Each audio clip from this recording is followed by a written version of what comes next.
Welcome back to Hannity. Former NBA Hall of Famer Charles Barkley is spewing some more controversial race remarks. Now, this time, Sir Charles called out his fellow members in the black community for tearing down each other's success. Take a listen. For some reason, we are brainwashed to think if you're not a thug or an idiot, you're not black enough. If you go to school, make good grades, speak intelligent, and don't break the law, you're not a good black person. This is a dirty, dark secret in the black community that a lot of black people who are unintelligent, who don't have a success, it's best to knock a successful black person down because they're intelligent, they speak well, they do well in school, and they're successful. All right, here with reaction, Fox News contributor, radio host from SiriusXM, David Webb, and his cohort, Democratic strategist Rick Unger is with us. I listened to that. It sounded a little like Bill Cosby to me. Yeah, it did. Making that remark. It did. If I said that, what would happen? You'd be called a racist. You'd be given every name. They try to denigrate you. Is it that I would even argue that it really transcends race, though. I think there are enough kids of all racial backgrounds that could take the advice that it's not cool to be smart, it's not cool to be successful.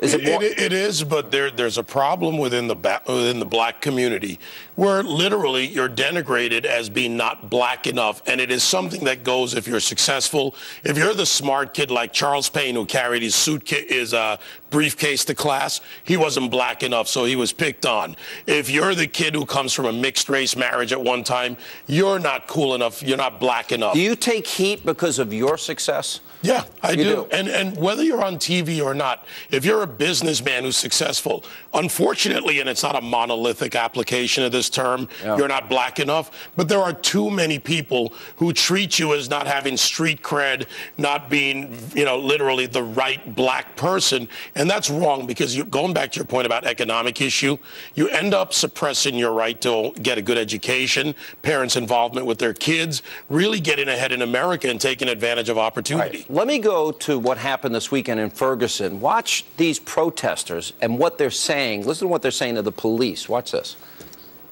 What you doing here, bro? Get the out of here, man, with your coward boys. Coward.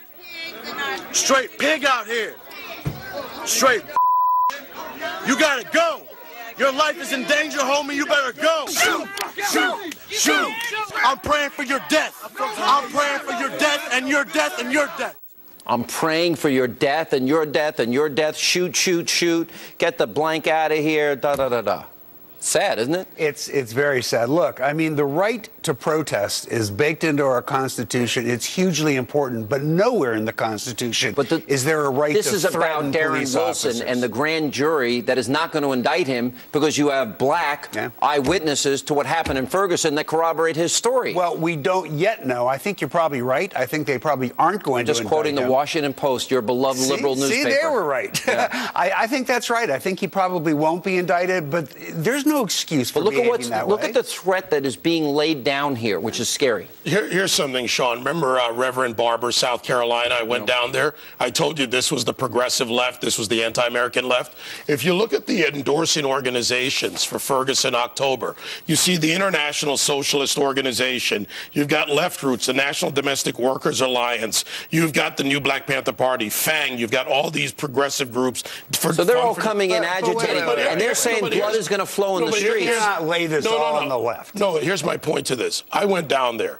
We saw the concerned citizens who really have issues they want to discuss, need to be resolved. What we didn't see were all these people who've come in, and by the way, anonymous today, calling for anarchists from around the world to come in. To come in with vests and sticks or whatever. I don't disagree. I know that's all true. But it's on their website. I know, but you can't suggest that this is all about the left. It's not the right.